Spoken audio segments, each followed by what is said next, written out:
Бойовика так званої ЛНР затримали сьогодні вночі українські прикордонники. Чоловік намагався потрапити в Україну з окупованого Криму поза пунктом пропуску.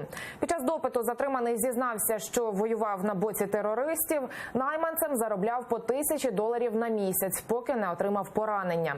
Потім переховувався в Росії та окупованому Криму. Нині, розповів, подався до України, бо втомився жити на чужині.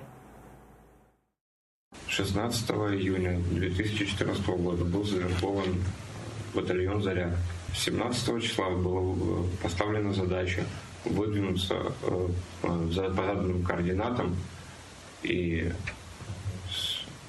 срисовать, записать координаты батальона «Айдар». Но в последний момент задача изменилась, и нас оставили просто стоять в своих деяниях, раскаиваясь, вину признать.